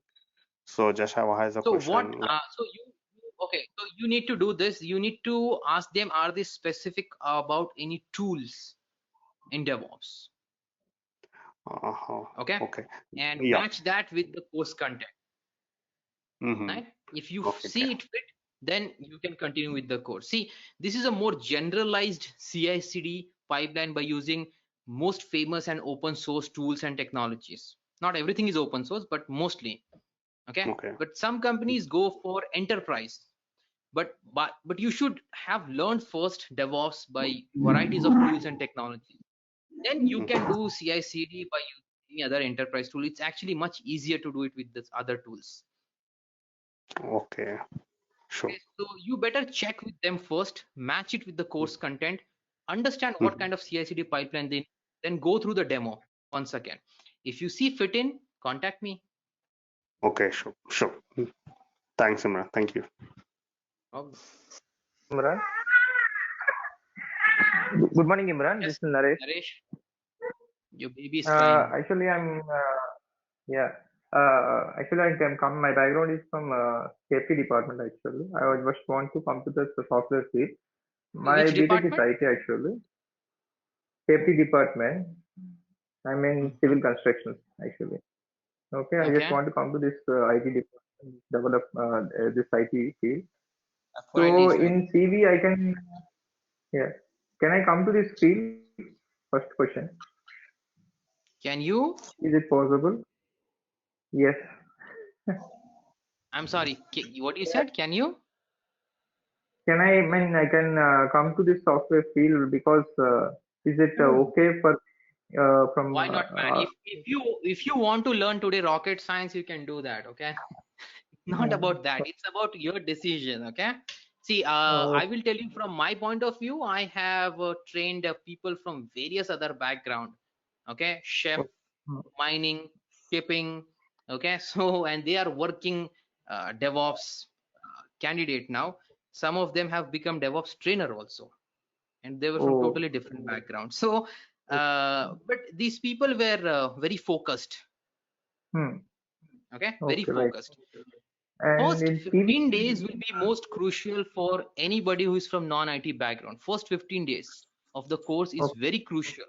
Each and every exercise, each and every assignment, repetition, asking me question whenever you're not able to understand or do anything.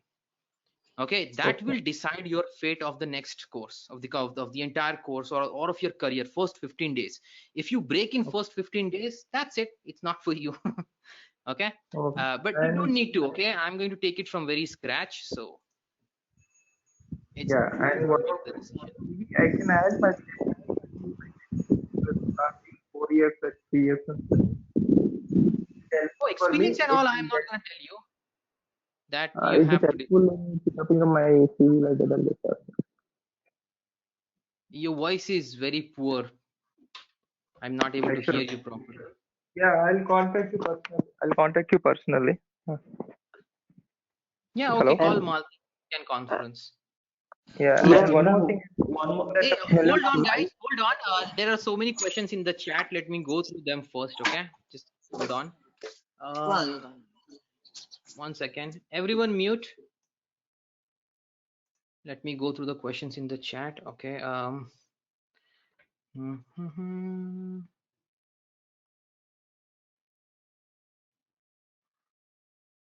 Hey, Malti, there is something called as Ramchand Somyan. Someone called as Ramchand Somaya. Can you talk to this person? Is having some problem in logging into portal.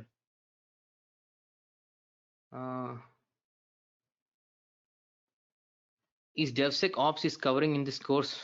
No, boy.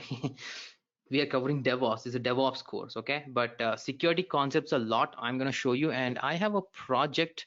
If you're already a DevOps, then you can check my projects on Udemy, and you have. I'm here in AWS security. Here I talked about what is DevSecOps and how we can use AWS service to achieve that. Okay, it's a high-level stuff. First, you need to be DevOps.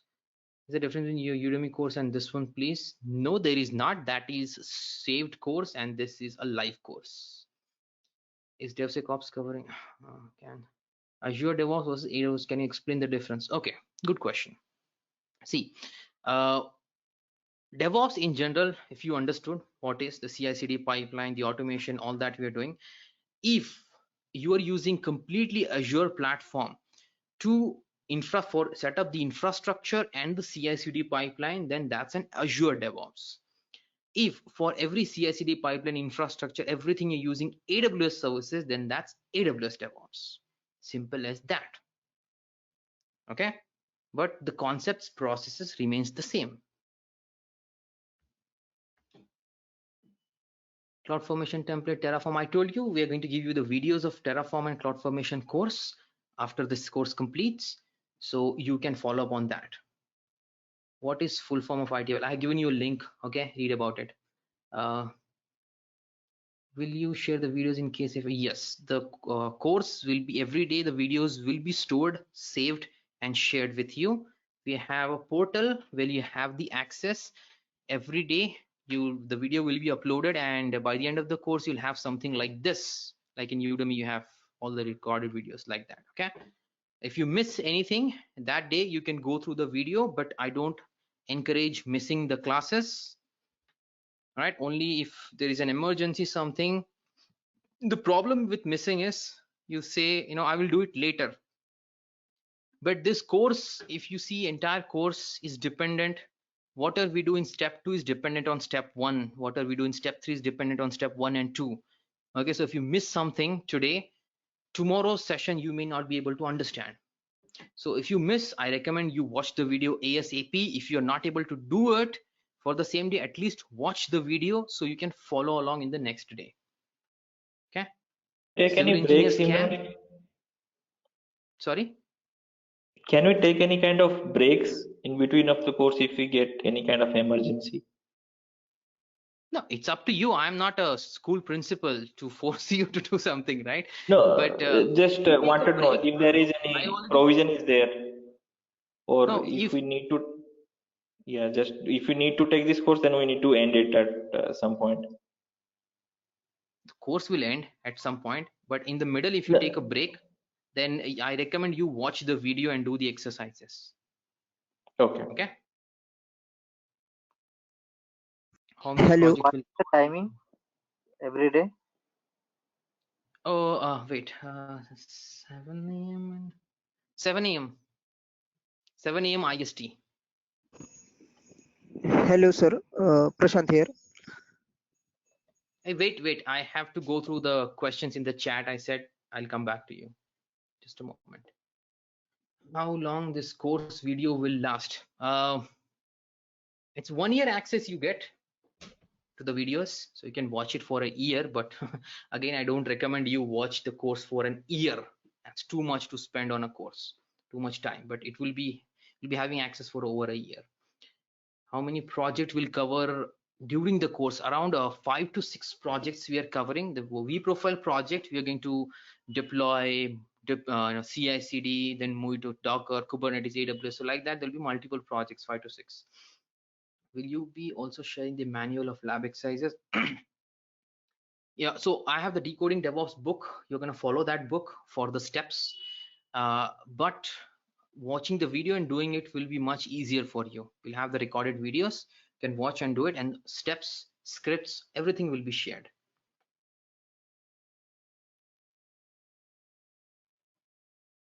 Okay, it's good to know, Soumya.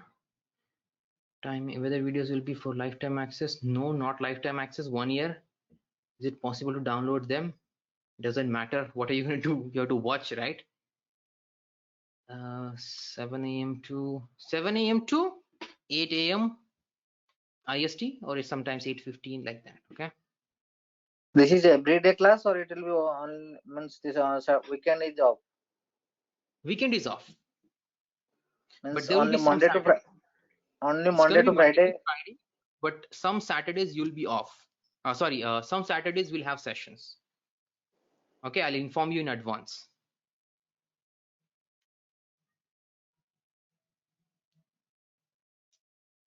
All right. Yeah. When it will be started? When? The course will start?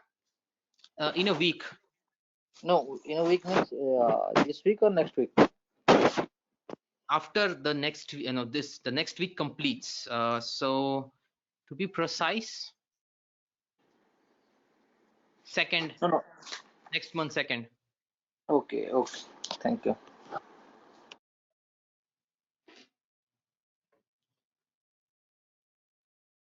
2nd August. Next month is August, right?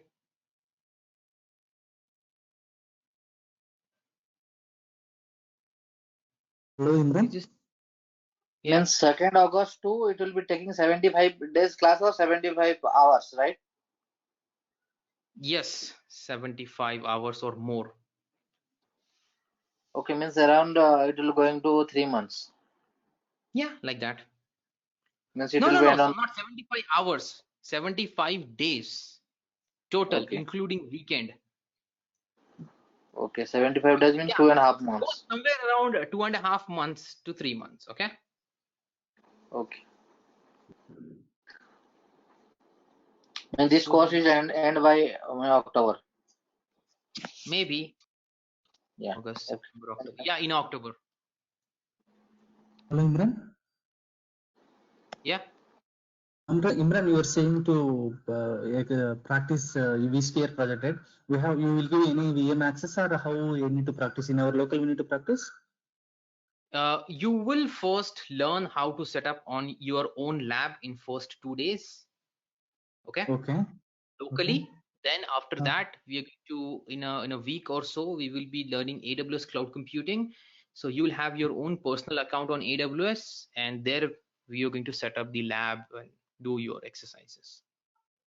Okay. After that, you provide some interview questions or job assistance, right? Suppose once we get a job, you will help us, right? If we stuck up any work related, you will clarify our doubts, right? What, after you get a job? Are you serious? No. Actually, I'm doing job while working on it. If I get any doubts, if you have any doubt while doing exercise practicing, you take the screenshots like this and your scripts, everything, you upload it on the Google Classroom. Okay, and the next day I will be talking about that. Okay.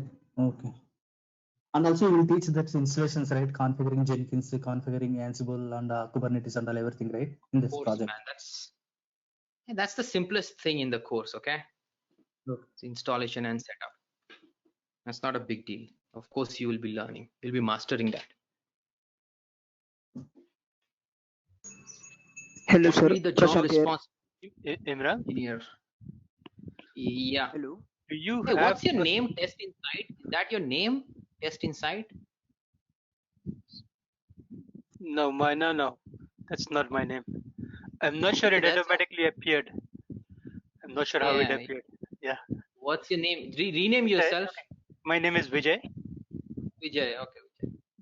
And Actually, do you have a course on Udemy with a similar contents? Yes, but it is not. Yeah, I've already launched it, but we are not doing any marketing of it for now. Okay, we just testing it. But the course Okay. is there. If you purchase, it will be there. You'll have the access and all that stuff. Okay. Okay, But I we're see. testing now So if I for a go and month or search so. on Udemy, I should be able to find that. Right? Yeah, you just search my name, Imran Teli, Your and name. Okay, or got it. Visualpath. Got it, sir. My Yeah, you will get. got it, sir. Thank you. Hello, sir. By the way, nice name test inside, huh? Hello, sir. Automatically appear. Yeah. Hello, sir. Yeah, you can call me Imran. You don't need to call me sir. Okay. Hello, Imran. I am Yeah. coming from physics background. Means I am completed my MSc physics, but I want to become my career in IT industries. Can I start with DevOps? Oh, physics guy. Well, why do you want to get into IT industry? Because, sir, when I means in MSc physics, now that time I learned some algorithms and that all the things, and that time I feel it's a good sector for doing a job, and that's why I feel I can miss. I start our career in IT. You can start your career in IT as a DevOps engineer. There was a problem back then for a fresher DevOps, but now they have many openings for freshers. We are recently have conducted one placement batch for freshers, complete freshers. Even they are already going with the interviews and all. So there is a Because job market for fresher, but it's gonna be not as easy as you think. Okay. yeah, sir. Means in my family, one of the guys there in development, means he's a Java developer, and And then it's good. Then it's he nice. su- Then you he already have a suggests help. me. Yeah, he suggests me to your name. You can attend the Imran sir batch. Then you can start your career in DevOps. That's why I attend today your demo lectures, and I want to become career as a Java developer. Oh, sorry, DevOps developer. Yes. No, it's not called as DevOps developer. It's just called as DevOps. Okay. Yeah, yeah, DevOps. So with them, there are many freshers who I have trained and they're working already. Some are going through interviews currently.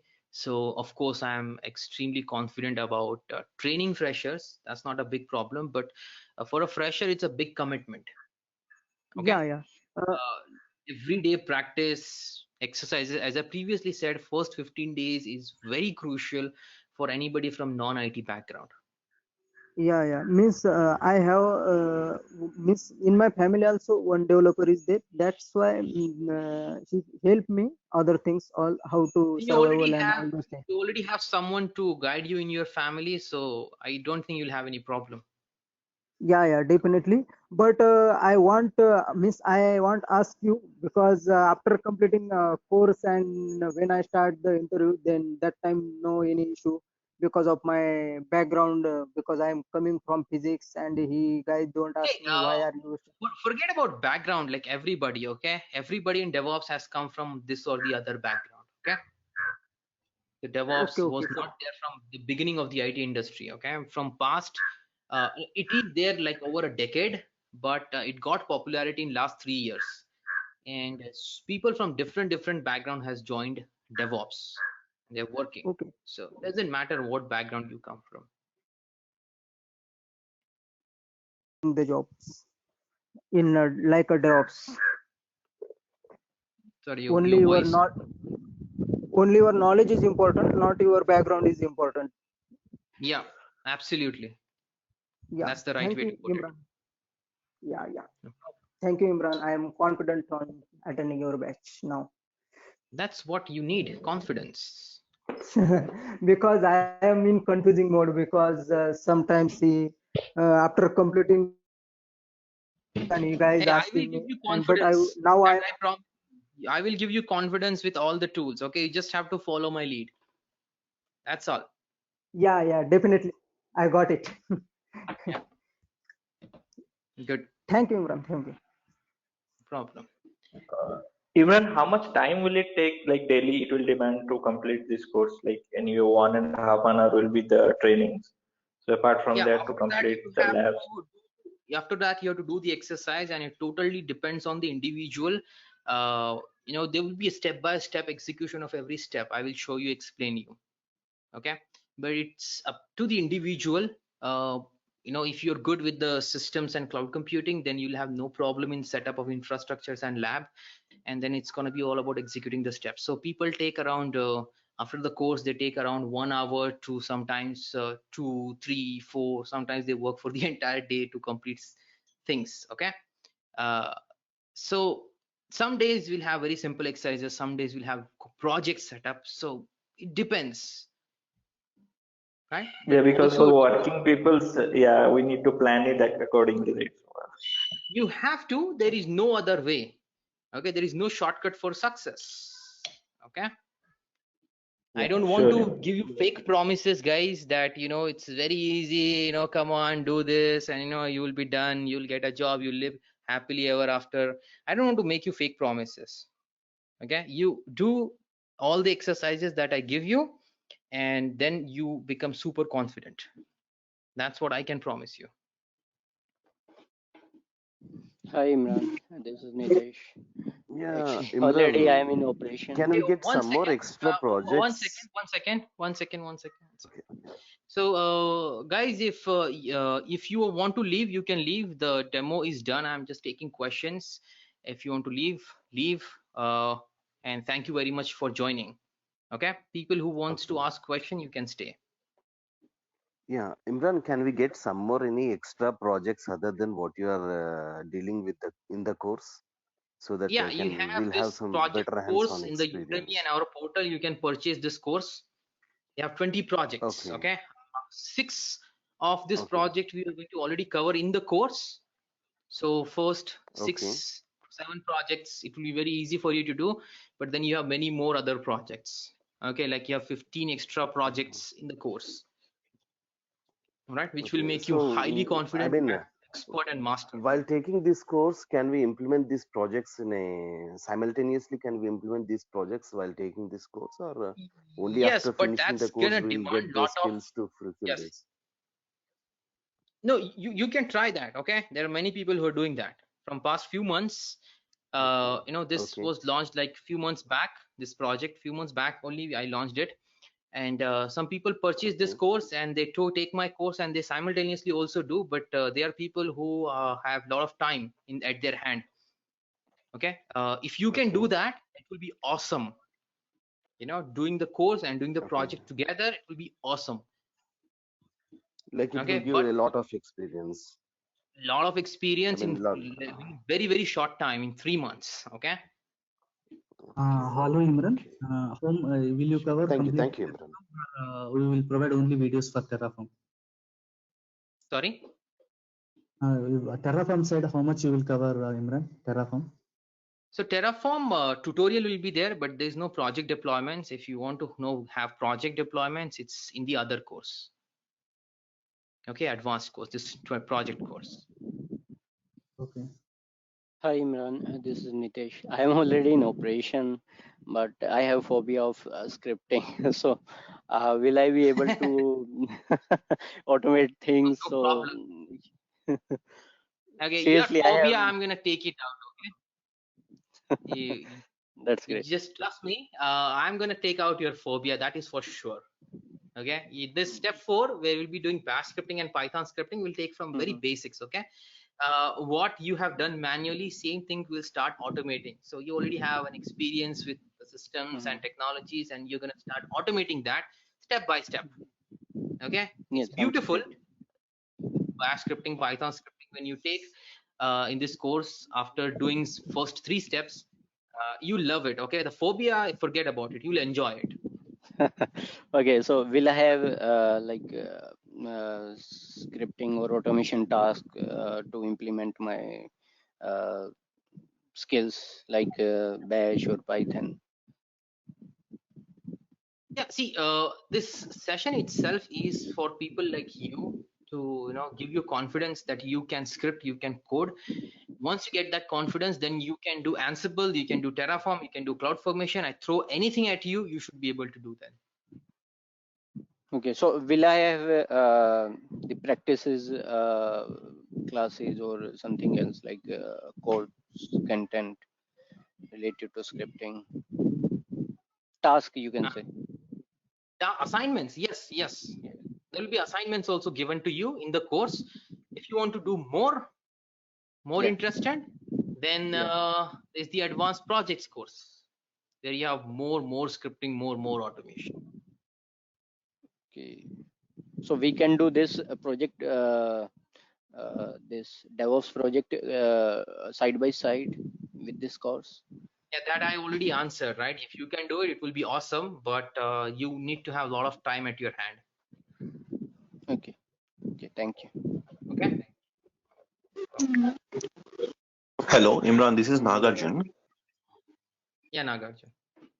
I'm a Java developer. Actually, I want to, this course will cover from a simple Java project deploying in like OCP, AWS, integrating the Aquascan report, everything and all. Will it cover that? We are not getting into the application, what do you say? Application changes and designs. We will be looking at it from an ops perspective. Okay, and then we're going to automate that process. But you're a Java developer, you can the project is on GitHub, this Java project that we are covering. If you have suggestion, if you want to make any changes, we can do that. Okay, but we're going to look the Java project from an ops perspective of how to deliver and make the regular changes, infrastructure deployment, automation, CI/CD for that project. Okay.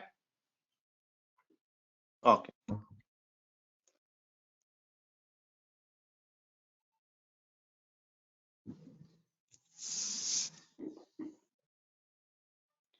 Oh yeah, two other question in the chat. Abdul Hakim, is this course is enough to do real-time job after placement?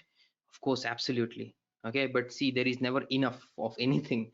But you will be definitely implementing your skills after doing the course. Some people do it while they are learning the course also. Okay, while they are learning technology, at the same time they try to implement in their projects. Okay, and they discuss in the class also in the course, which is really awesome. Okay, what will be job responsibility if DevOps engineer? See, simple, very simple. I don't want to complicate this. Okay, your responsibility is this. Okay, DevOps lifecycle. You have to set up DevOps lifecycle, and it's going to be step by step. Right? And the course also progress like that. Okay, that's your end goal, the end game, setting up DevOps lifecycle. But it starts by automating many things and then integrating everything together.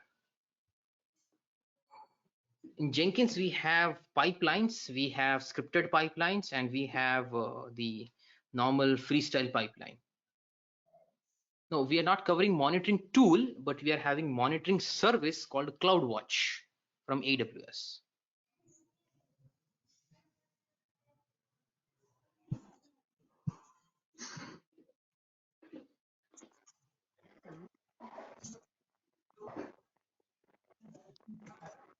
Imran, and other question, like what should be our skill set related to programming when we are working as a DevOps engineer? I mean, whether you should be definitely having some programming skills, but it's not going to be a big stressing point because we automate mostly by using tools like Ansible, Jenkins, CloudFormation, Terraform. Okay, these tools we use for the automation. But to learn and master those tools, you should have some programming knowledge, and that's the reason we are covering Bash and Python scripting. Okay, so this automation, what we are doing further, the code will be written either in Python or Bash scripting, I think so. Is it so? Like, it can be written in Bash, it can be written in Python, it can be written in Ansible. Okay.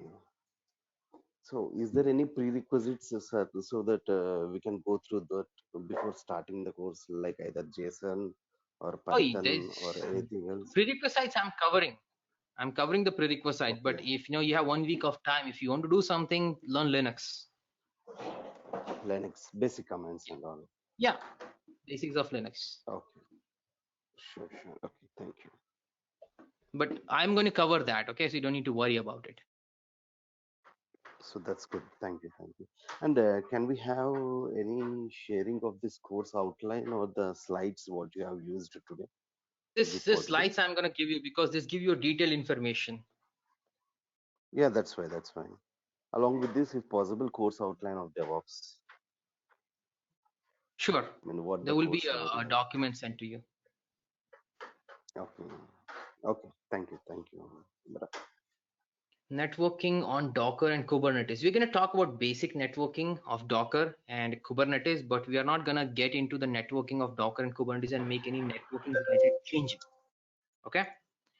Because this is a DevOps course, this is not a Kubernetes course. If it's a Kubernetes course, then, or if you're a Kubernetes admin, you should definitely have knowledge on that. But this is not an administration course on Kubernetes or Docker, so we are not covering it. Okay, multi-branch pipeline in Jenkins, no.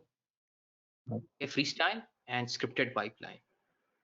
ELK, no, we are not covering ELK, but if you want, you can ask me about ELK stack in Kubernetes. I will show you how you can deploy ELK stack on Kubernetes, which is very easy. But I'm not training you on ELK, okay?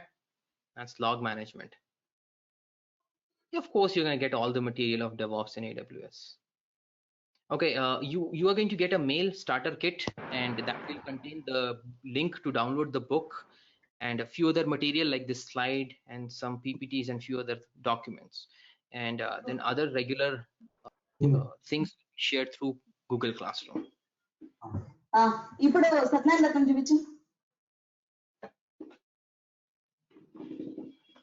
All right. Imran, you were saying that you will get the assignments.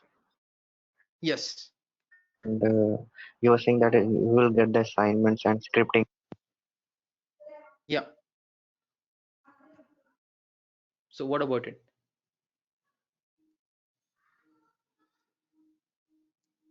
I'm sorry, was that a question?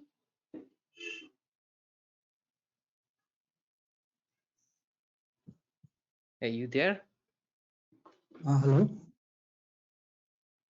Hello, Imran. Yes.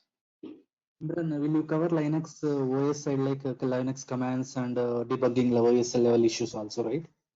Yeah, of course. That's gonna be in the first week itself. Okay. All right, guys. It's already almost 2 hours, and I would like to now stop this. If you have any more question, feel free to call Malti, send a mail, give a call. Okay, we'll be happy to assist you. Okay. So see you in a week. Right. Happy weekend. Take care. Bye bye. I hope you have enjoyed it.